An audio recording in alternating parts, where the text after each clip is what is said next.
Hi guys, just wanted to take a moment before we get into today's practice to talk a little bit about hands. It's one of the things I heard you talk quite a bit about in your reflections and journals, and it's a great way for me to check in on you and see what's going on.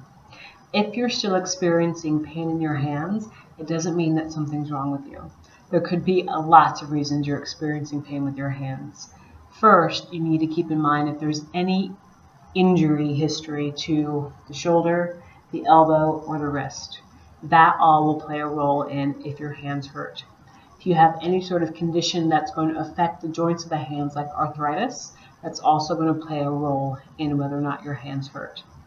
Other than that, the other thing that would play a role in whether or not your hands hurt when you're weight bearing is your energy balance. How much are you expanding, like are your hands over tight? And how much are you contracting? Do your fingertips really press into the floor? So you have to find that equal kind of balance between the two of contracting and expanding.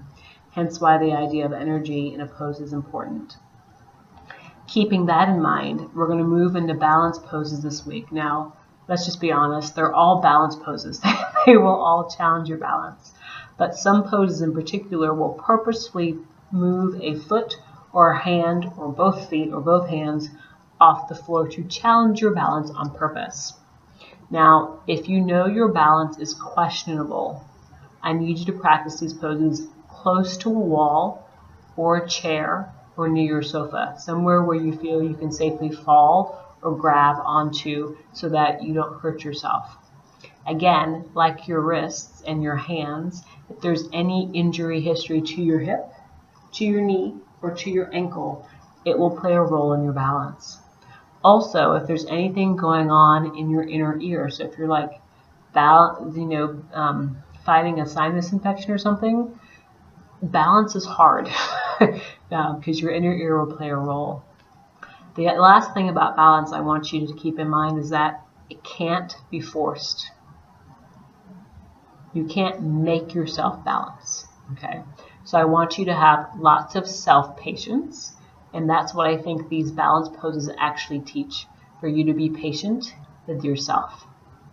All right, keep this in mind, and we'll go through some more standing poses, and we'll throw in a couple balance postures. Now, I do think there are some balance postures in your textbook that aren't always beginner-friendly, depending on the level of practitioner you are. So if you want to play with them, and I didn't get to them, feel free to try them on your own, but again, be close to a wall, a chair, or your sofa so that you have somewhere safe to land. All right, see you in a bit.